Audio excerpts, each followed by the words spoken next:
Сәлем достар, сіздер менен Наргиз. Бүгін мен сіздерге бешбармаққа алдын ала қамырды дайындау тәсілін көрсетемін. Міндетті түрде жасап көріңіздер. Қажетті құрамдар: 500 грамм ұн, иленген 200 грамм жылы су, 2 дана жұмыртқа және де 1 ас қасық тұз. Иленген қамырымызды ыдысымызға саламыз. Содан кейін видеодағыдай көрсетілгендей жасап шығамыз. 2 дана жұмыртқамызды қосамыз және де тұзымызды қосамыз. Енді суымызды қосамыз.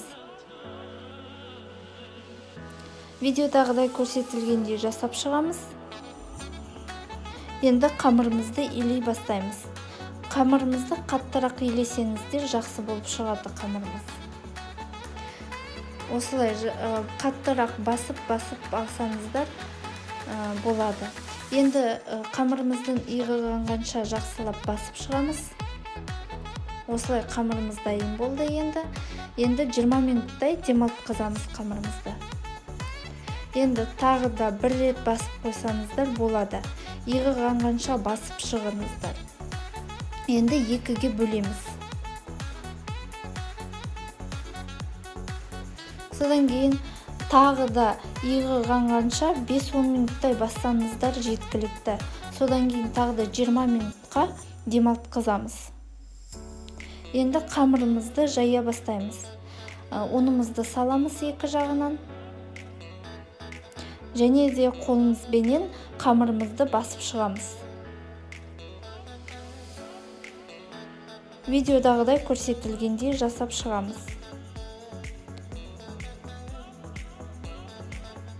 Енді екі шетінен қамырымызды қаттырақ басып шығамыз.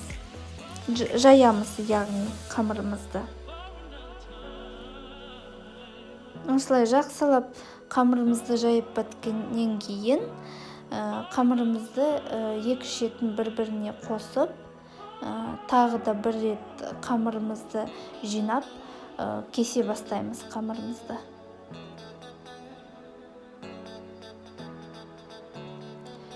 Енді қамырымызды ашып, видеодағыдай көрсетілгендей кесіп шығамыз. Аса үлкен қылмаңыздар да, аса кішкентай қылмаңыздар. Енді целлофан пакетімізді алып, екі шетін кесіп, ашып аламыз. Және де қамырымызды жайып шығамыз соған. Осы дайын болған қамырымызды тоңазытқышқа салсаңыздар болады. Енді келесі бөлікпенен целлофанын жабамыз да, осылай видеодағыдай көрсетілгендей жинап шығамыз. Сіздерменен болған Наргиз.